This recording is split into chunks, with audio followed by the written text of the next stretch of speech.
মনে হচ্ছে না শুকনো লঙ্কা দিয়ে রান্না।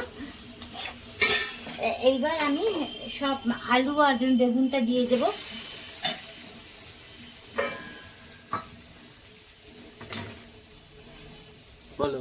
দুই মায়ের যৌথ প্রেরণায় আমি এই শিক্ষায় এই ধোকাটা করলাম। আমার মা মটরশুঁটি বেটে এরকমভাবে ধোকা করতেন, আর শাশুড়ির কাছ থেকে শিখেছি ধোকার মধ্যে বেগুন দিলে ভালো লাগে। এই ধোকা বেগুন ভাজা আর আলু ভাজা রেখেছি, থালার মধ্যে অনেকগুলো তেল লাগানো ছিল। আমি এই দেখুন এই ধোকার জলটা দিয়ে দিলাম, একটু নাড়বো।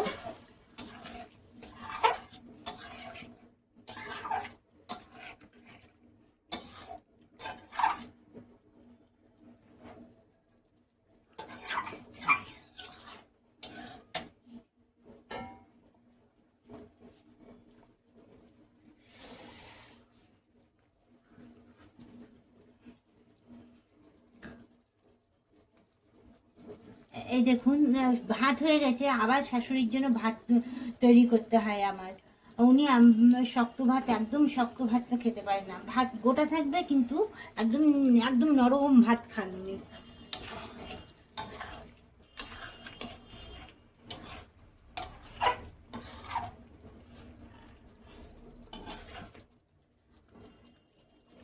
নিরামিষ স্পেশালে সুস্বাগতম। আমি ভারতী সমাদ্দার। শ্বশুরবাড়ির সবাই আমাকে সুতপা সমাদ্দার বলে, আবার বাপের বাড়ির সবাই আমাকে মানু বলে ডাকনাম। তা আজকে ছেলে বলছে মটরশুঁটির ধোকা খাবে। বলছে মা তুমি এবার মটরশুঁটির ধোকা করলে না, এবার মটরশুঁটির ধোকা করো। তা মটরশুঁটি শেষ হয়ে যাচ্ছে, তা তখন আমি এখন মটরশুঁটির ধোকা করব। আমি মটরশুঁটিগুলো ছাড়িয়ে এরকম কন্টেনারে করে রাখি। তা চলুন আমি মটরশুঁটির ধোকাটা কীরকম করি। মটরশুঁটিটা আমি এখন বেটে নেব। তার আগে আমি মশলাটা বেটে নিচ্ছি। আদা, হিং, টমেটো, জিরের গুঁড়ো, ধনের গুঁড়ো আর একটু টক দই দিয়ে মশলাটা বেটে নিচ্ছি। মটরশুঁটিগুলো নিয়ে নিলাম। এর মধ্যে মটরশুঁটিটার মধ্যে হিং, আদা কিছু দেব না, কেন মটরশুঁটির একটা সুন্দর গন্ধ আছে, ওটা নষ্ট হয়ে যাবে। তাহলে এবার আমি একটুখানি ভালো ধোকাটা ভালো জমবে, এই জন্য এর মধ্যে 2 চামচ বেসন দিয়ে দিচ্ছি। আর কোনো কিছু লাগবে না, এই 2 চামচই বেসনই যথেষ্ট। এবার মশলাটা দেখুন বাটা হয়ে গেছে। এবার মটরশুঁটিগুলো বেটে নিচ্ছি।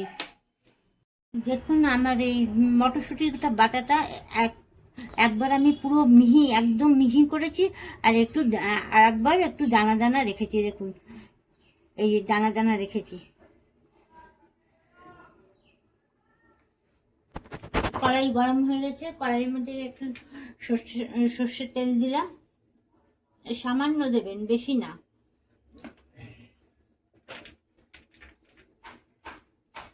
একটু কালো জিরে দিচ্ছি।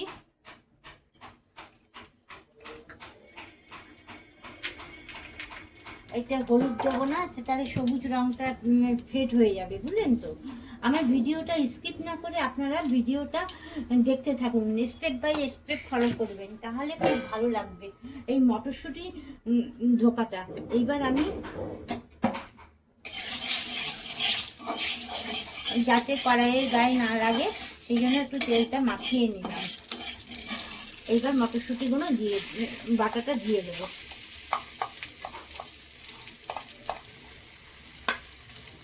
আর মিক্সিতে বেটে রেখেছি, মিক্সিটা ধুয়ে এর মধ্যে দিয়ে দেবো।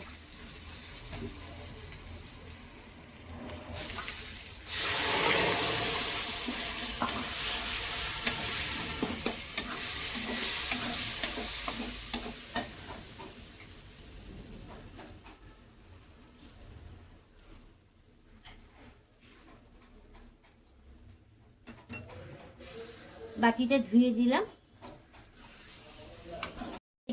ছোট্ট থালা নিয়েছি, এই থালাটায় আমি তেল মাখাবো, তাড়াতাড়ি উঠবে, সেই জন্য তেলটা আপনারা মাখাতেও পারেন, নাও মাখাতে পারেন। আমি হাত দিয়ে মাখাচ্ছি, আপনারা ব্রাশ ব্যবহার করতে পারেন। এরকম চারিদিকে তেলটা মাখিয়ে দিলে সুন্দর হয়। আমার এইদিকে তেলটা মাখিয়ে থালাটা রেডি করে রাখবেন।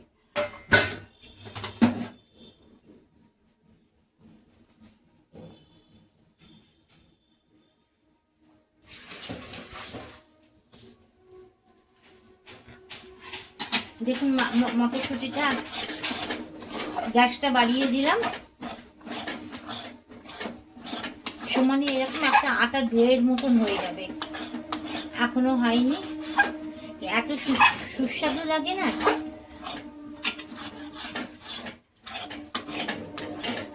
ওর বাবাকে বলেছে, বাবা মটরশুঁটি নিয়ে আসবে, একটু ধোকা করবো, ধোকা খাবো। তাই আপনাদের দাদা মটরশুঁটি নিয়ে আসলো।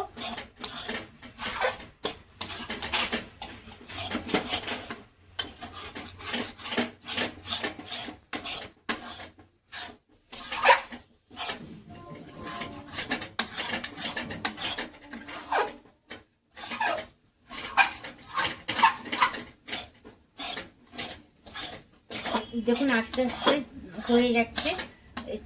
কড়াইতে কিন্তু খুব লাগে, এরকম করে কড়াইটা কিন্তু খুব দিয়ে করতে থাকবেন, কিন্তু হাত সমানে নাড়িয়ে যাবে না। এই দেখুন কি সুন্দর দইয়ের মতন হয়ে গেছে একটা, আমার হয়ে গেছে। দেখুন তেল দিয়ে নিয়েছি তবুও হয়ে গেছে। এটা কি, এটা ফেলবেন না, এটা আবার আপনি একটু গরম অবস্থায় এই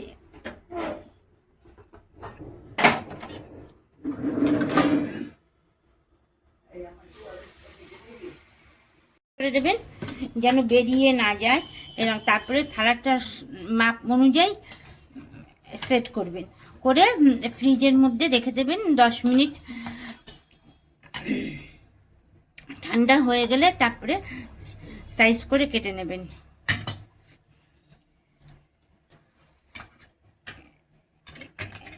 এরকম সাইজ না করলে না ফেটে যায়।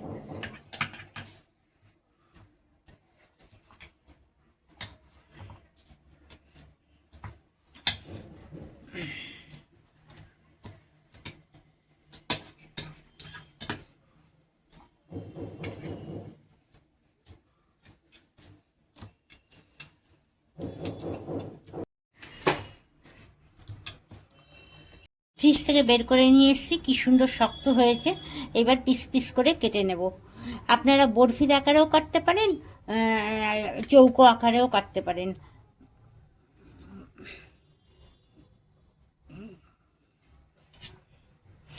প্লিজ বন্ধুরা, আপনারা কিন্তু একটা লাইক, একটা কমেন্ট করবেন, আর একটা সাবস্ক্রাইব, যারা নতুন বন্ধু আছে তারা একটা সাবস্ক্রাইব করে দেবেন, পাশে বেল আইকনটা প্রেস করে দেবেন, তাহলে আমার পরবর্তী ভিডিওগুলো আপনারা দেখতে পাবেন। আমি চৌকো আকারে কাটছি, আপনাদের দাদা আবার বরফি আকারে কেটে দেয়। আমি বরফিটা কাটতে পারি কিন্তু ভেঙে যায়।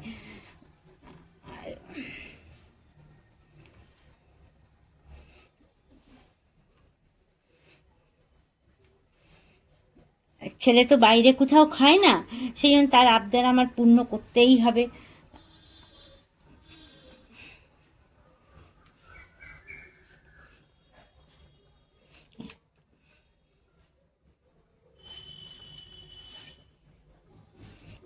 তেল গরম হয়ে গেছে, দেখুন কি সুন্দর হয়েছে। আমি একটা তুলে দেখাচ্ছি, দেখুন। আপনারা এই মোটাও করতে পারেন এর থেকে। আমি এবার ভেজে নেব। তেল গরম হয়ে গেছে, কালকে পকোড়া করেছিলাম সেই তেল রয়েছে, সেই তেলের মধ্যে আমি ভেজে নেব। দেখো হলুদ দিলে এই সুন্দর সবুজ সবুজ কালারটা অন্য ফেড হয়ে যেত।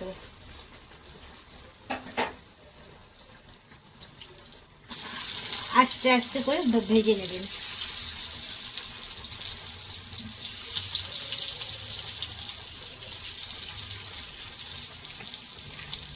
বাড়িতে কাজ হচ্ছে, সেই জন্য রান্না আসতে দেরি হয়ে গেছে। আমি এই জন্য আলুটা সিদ্ধ করে নিয়েছি। এই দেখুন আলুটা সিদ্ধ করে নিয়েছি, একটু প্রেসারে দিয়ে নিই, প্রেসারে দিলে না গলে যাবে।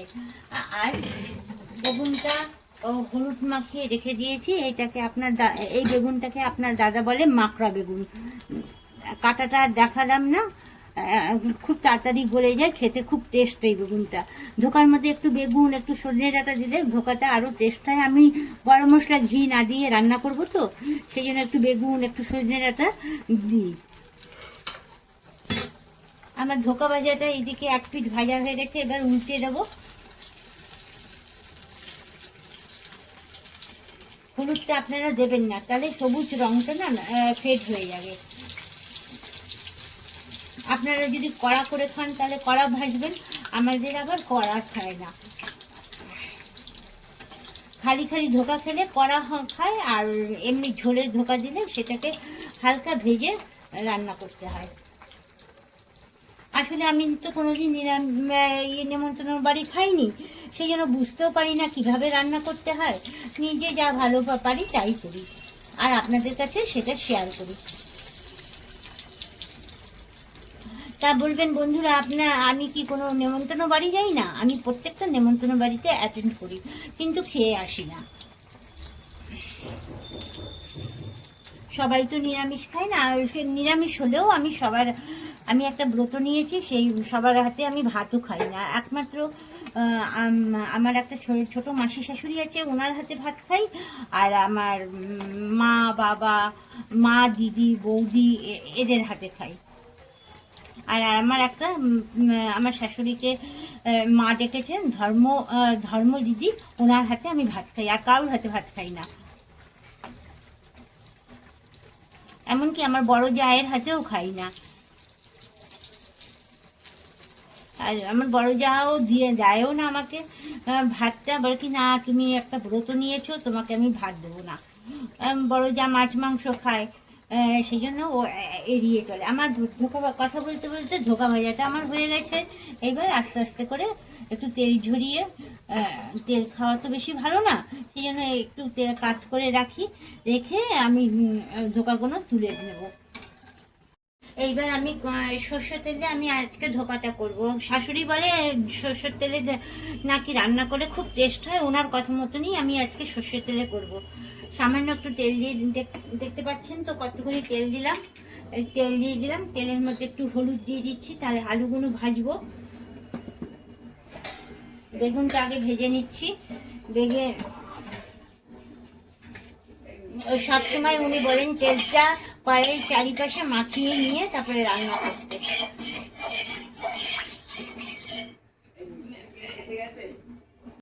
বেগুনগুলো গরম হয়ে গেছে, বেগুনগুলো দিয়ে দিচ্ছি। আগে হালকা করে বেগুনগুলো ভেজে নেব।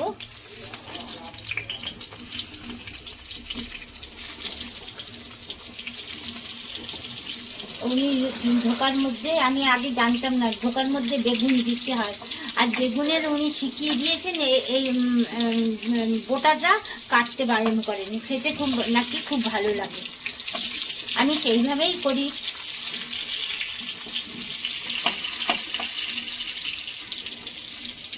একটু ঢেকে দেবো, একটু সামান্য নুন দিয়ে দিচ্ছি, ঢাকনা খুলে দেখছি। দেখুন আমি বেগুনটাকে সুন্দর করে ভেজে নিয়েছি, দেখতে থাকুন কখন বেগুনটাকে দিই। বেগুনটাও সিদ্ধ হয়ে গেছে, দেখুন বেগুনটাও সিদ্ধ হয়ে গেছে।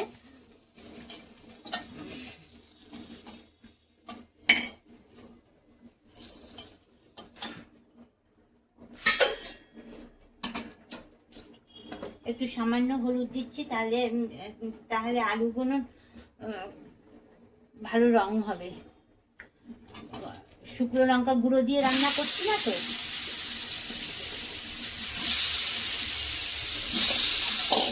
হালকা করে আলুটা ভেজে নেব।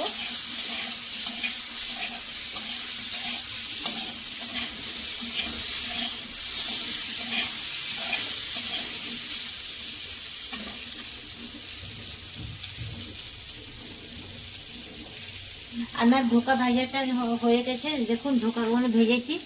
আর তখন ফোন এসেছিল, আমি ফোন ধরতে গেছি, দেখুন ছেলের ফোন এসেছিল, আমার ছেলের ধোকা ভেজেছে, দেখুন নষ্ট করে দিল আমার। দেখুন এখন এটা কি হবে কে জানে।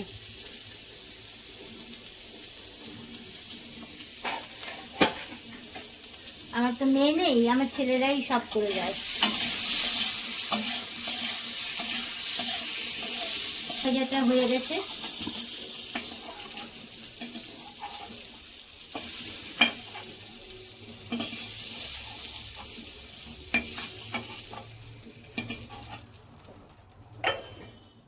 এবার মশলাটা করেছি, একটু একটু জিরে ফোড়ন দেব, গরম মশলা দেবো না। আপনারা কাজু বাদাম কি চাল মগজ বেটেও দিতে পারেন, এই তেলের মধ্যে একটু গরম মশলা ফোড়ন দিতে পারেন। আমি এগুলো কিছু দেবো না, যেহেতু আপনার দাদা এগুলো পছন্দ করেন না, সেই জন্য দিই না। এটা মশলাটা বেটে রেখেছি, দিয়ে দিলাম সব, দই টই দিয়ে সব। একটু হলুদ দিয়ে দিচ্ছি, দেখলেন তো তেল দিলাম, তেল কতটুকুনি ছিল।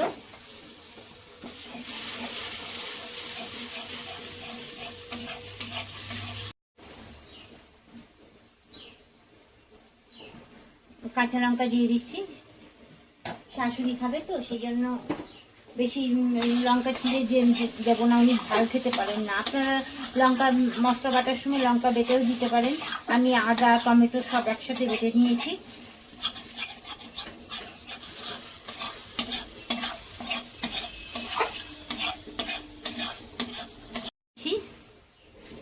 পরিমাণ মতো নুন দিয়ে দিলাম।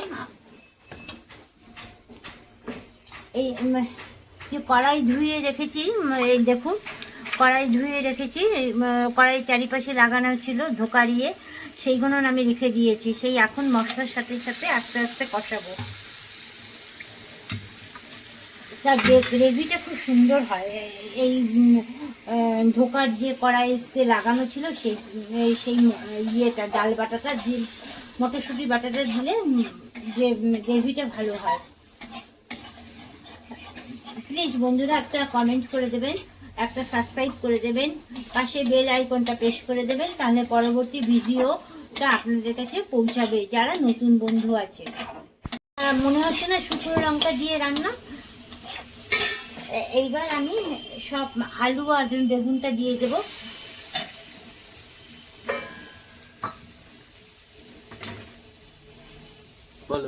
দুই মায়ের যৌথ প্রেরণায় আমি এই শিক্ষায় এই ধোকাটা করলাম। আমার মা মটরশুঁটি বেটে এরকমভাবে ধোকা করতেন, আর শাশুড়ির কাছ থেকে শিখেছি ধোকার মধ্যে বেগুন দিলে ভালো লাগে। এই ধোকা বেগুন ভাজা আর আলু ভাজা রেখেছি, থালার মধ্যে অনেকগুলো তেল লাগানো ছিল। আমি এই দেখুন এই ধোকার জলটা দিয়ে দিলাম, একটু নাড়বো।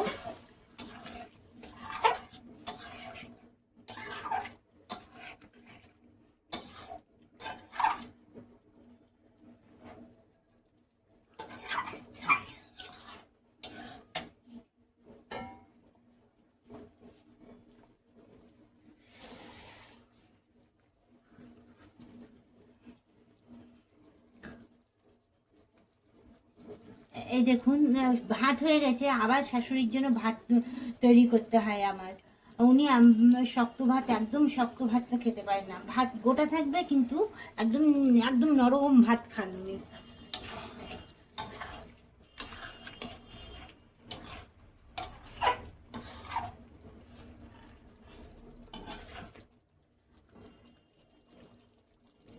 কষানো হয়ে গেছে, এবার আমি জল ঢেলে দিচ্ছি। ধোকার মধ্যে জল ঢুকবে, একটুখানি ঝোল ঝোল রাখবো।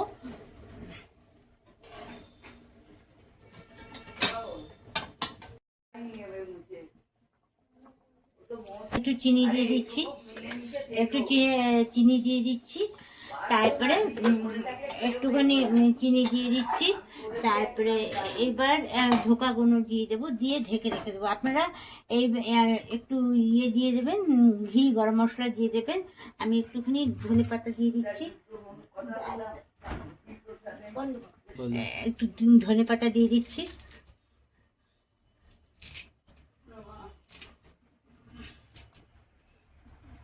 ধনে পাতা দিয়ে আর ধনে পাতা দিচ্ছি, আর এবার মটরশুঁটির ধোকাগুলো ছেড়ে দিচ্ছি, দিয়ে কিন্তু ফোটাবেন না। হ্যাঁ, দিয়ে গ্যাস বন্ধ করে একটুখানি যাতে ঝোলটা ঢোকার মধ্যে। এরকম বেগুনগুলো কেটেছি কত বড় বড় করে, কিন্তু নরম হয়ে গেছে। শাশুড়ি বলে বলে বড় বড় তরকারি কাটতে, কিন্তু সিদ্ধ হবে যাতে। একটু ঢেকে রাখলাম।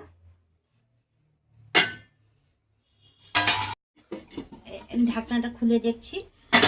এইবার আপনারা কি করবেন, আমার শাশুড়ির জন্য তুলে রেখেছি। এইবার এই যে লঙ্কাগুলো আছে না, এই লঙ্কাগুলো বোটাটা এরকম করে ধরবেন, ধরে এই হাতার পিছনটা দিয়ে এরকম, বাচ্চাদের জন্য তুলে রাখবেন। বাচ্চা বাড়ির বয়স্ক মা বাবা আছেন, তাদের জন্য তুলে রাখবেন। দিয়ে হাতাটা দিয়ে এরকম করে চেপে দেবেন।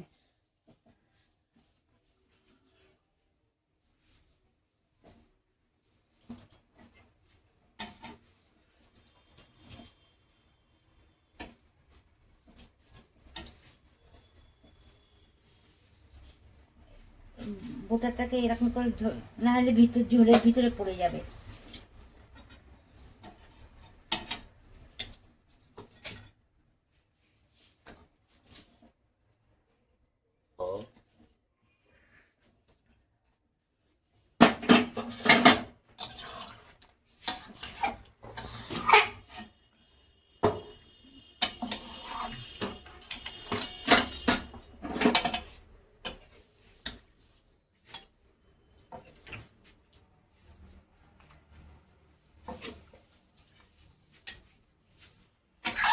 দেখুন ঢোকার রংটা কি সুন্দর হয়ে রয়েছে।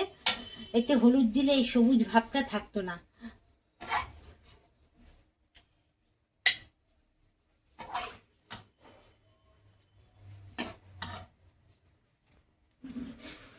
Tata, bye bye. নেক্সট ভিডিওতে দেখা হবে। ভালো থাকুন, সুস্থ থাকুন। আমার রান্না কমপ্লিট। Tata, bye bye.